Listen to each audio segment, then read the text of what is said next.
Hi అండి. ఈరోజు మనము ఎన్నో ఆరోగ్య ప్రయోజనాలున్న గోంగూరతో గోంగూర పలావ్ ఎలా రెడీ చేసుకోవాలో చూద్దాము. ముందుగా గ్లాసు బాస్మతి రైస్‌ని తీసుకొని నానబెట్టుకుందాము. ఫ్రైడ్ ఆనియన్స్ వేసుకుంటే ఏ పలావ్‌లోకైనా ఫ్రైడ్ ఆనియన్స్ వేసుకుంటే చాలా చాలా బాగుంటుందండి.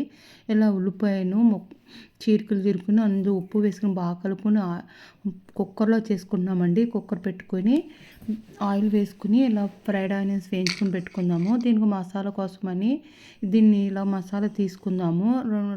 మరాఠీ మొగ్గలు, యాలకులు, లాగు మొగ్గలు, దాల్చిన చెక్క, పువ్వు, అనాస పువ్వు, స్టార్ ఫ్లవర్ ఒకటి తీసుకుందాము. దీనికి కావాల్సిన పదార్థాలన్నీ ఇలా రెడీ చేసుకున్న తర్వాత ఇది పుల్ల గోంగూర అండి.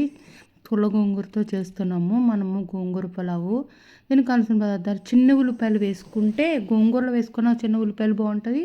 ఇవన్నీ పులావులో కూడా వేసుకుందాము. నేను కావాల్సిన పదార్థాలను ఇలా రెడీ చేసుకున్న తర్వాత కుక్కర్ పెట్టుకొని నెయ్యితో చేసుకుంటే ఏ పులావ్ అయినా బాగుంటుందండి. నెయ్యి వేసుకొని బిర్యానీ మసాలా వేసుకొని ఇప్పుడు ఇందులో మనము జీడిపప్పు కూడా వేసుకొని ఇలా వేయించుకుందాము. ఇలా వేయించుకున్న తర్వాత ఇందులో మనము పచ్చిమిరపకాయ చీరుకులు, చిన్న ఉల్లిపాయలు వేసుకుందాము. ఈ చిన్న ఉల్లిపాయలు మధ్యలో తింటూ ఉంటుంటే చాలా బాగుంటుందండి. వెల్లుల్లిపాయలు కూడా వేసుకున్న చాలా చాలా బాగుంటుంది. వెల్లుల్లిపాయ రేకులు వలకుండా వేసుకున్న చాలా చాలా బాగుంటుంది. నేను వెల్లుల్లిపాయ రేకులు వేయడం మిస్ అయ్యిందండి. అవి వేసుకున్న చాలా చాలా బాగుంటుంది. ఆ పులుపు పీల్చుకుని ఆ వెల్లుల్లిపాయలు తింటుంటే చాలా చాలా బాగుంటాయండి. ఇప్పుడు ఉల్లిపాయలు వేసుకున్న తర్వాత టమాటా కూడా వేసుకుని మగ్గించుకొని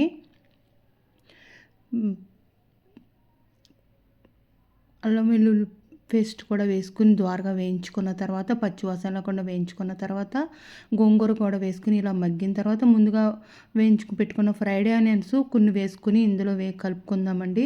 కలుపుకుని 1 గ్లాసుకు 2 గ్లాసులు వాటర్ వేసుకొని ఇందులో ఉప్పు వేసుకుని ఉప్పు చెక్ చేసుకున్న తర్వాత మనం ముందుగా నానబెట్టుకున్న బాస్మతి రైస్ని వాటర్ నుంచి సెపరేట్ చేసుకుని ఇందులో వేసుకుని కలుపుకుందాము.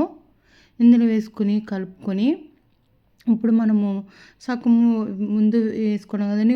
సగము ముందులో వేసేసుకొని కలిపేసుకొని పైనుంచి కొద్దిగా నెయ్యి వేసుకుందాము. నెయ్యి వేసుకొని కొత్తిమీర కూడా వేసుకొని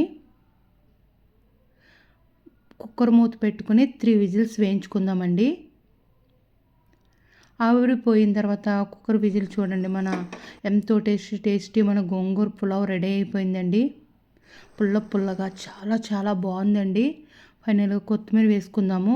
ఒక 2 మినిట్స్ మూత పెట్టుకుని సిమ్లో మగ్గించుకుందామండి. కుక్కర్లో చేసుకున్నాం కదా, ఇలా 5 మినిట్స్ మగ్గించుకుంటే ఎంతో టేస్టీ గోంగూర పులావ్ రెడీ అయిపోయిందండి. చాలా చాలా బాగా వచ్చింది.